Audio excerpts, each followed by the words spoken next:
ఇచ్చేదానికి తీసుకున్న ప్రోగ్రామ్ ఏదైతే ఉందో జిల్లాలో మన రాష్ట్రంలో మొత్తం కూడా మా రాష్ట్రం కూడా ఇవాళ నుంచి ప్రారంభం చేయాలని మంచి దాన్ని బేస్ చేసుకొని దాని తర్వాత కంటిన్యూ చేస్తాము. ఈ సందర్భంగా మా గౌరవ ఎమ్మెల్యే గారిని మాట్లాడవలసిందిగా కోరుకుంటున్నాను.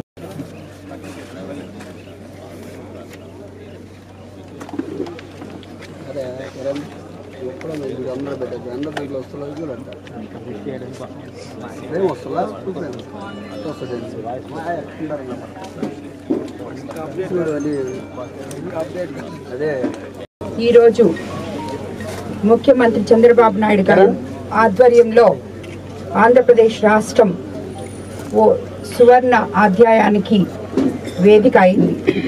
ఉచిత ఇసుక పాలసీ అమలు చేస్తూ జీవో నంబర్ 43ను విడుదల చేయడం చాలా సంతోషంగా ఉంది. దానిలో భాగంగా ఈరోజు కోవూరు నియోజకవర్గంలో పల్లిపాడు రీచ్లో ఇప్పుడే మనము ఉచిత ఇసుక మొదలుపెట్టడం జరిగింది. నాణ్యమైన ఇసుక ప్రజలకు అందుబాటులో ఉండాలన్నదే తెలుగుదేశం పార్టీ యొక్క విధానం. పారదర్శకత ముందు చూపుతో సీఎం చంద్రబాబు నాయుడు గారు ఈ విధానం తెచ్చారు. గత వైసీపీ ప్రభుత్వం ఒక్క ఇసుక కుంభకోణంలో 50,000 కోట్లు కొల్లగొట్టారు. వైసీపీ నాయకులు దోచేసిన ఇసుకతో దాదాపు 10 లక్షల ఇళ్లు కట్టుండొచ్చు. అవినీతి ఏ స్థాయిలో జరిగిందో మీరందరూ అర్థం చేసుకోవచ్చు. కాబట్టి అలాంటి పాలసీని రద్దు చేసి ఇసుక అక్రమాలను నిరోధిస్తూ సీఎం చంద్రబాబు నాయుడు గారు నూతన విధానాన్ని తీసుకొచ్చారు.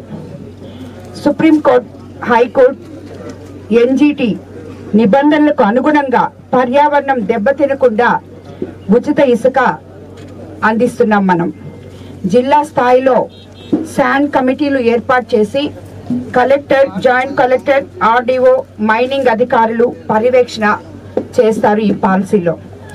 అదేవిధంగా పేదల పట్ల నిబద్ధత, ఇచ్చిన మాటకు కట్టుబడి ఉండడం సీఎం చంద్రబాబు నాయుడు గారికి దక్కింది. ఈ ఉచిత ఇసుక విధానంలో ఒక్కో వ్యక్తికి వారి ఆధార్ కార్డు మీద రోజుకు 20 టన్నుల ఇసుకను అందజేసేందుకు సీఎం ఏర్పాటు చేశారు. ప్రస్తుతం మన మినగల్లులో 41,885 మెట్రిక్ టన్నులు, పల్లెపాడులో 8,205 మెట్రిక్ టన్నుల ఇసుక అందుబాటులో ఉంది. ఇసుక కావలసిన వారు నేరుగా ప్రాంతాలకు వచ్చి తీసుకెళ్లవచ్చు. కేవలం రవాణా ఛార్జీలు మాత్రమే చెల్లిస్తే సరిపోతుంది.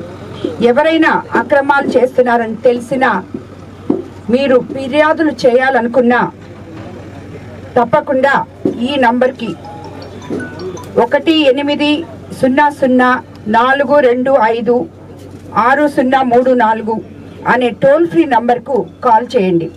తప్పకుండా అక్రమార్కుల ఆట కట్టిస్తాం.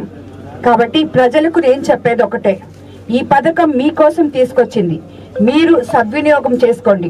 ఉచిత ఇసుక పథకాన్ని మళ్ళీ మన ముందుకు తీసుకొచ్చినందుకు చంద్రబాబు నాయుడు గారికి మనం అందరము ధన్యవాదాలు తెలుపుకుంటున్నాం.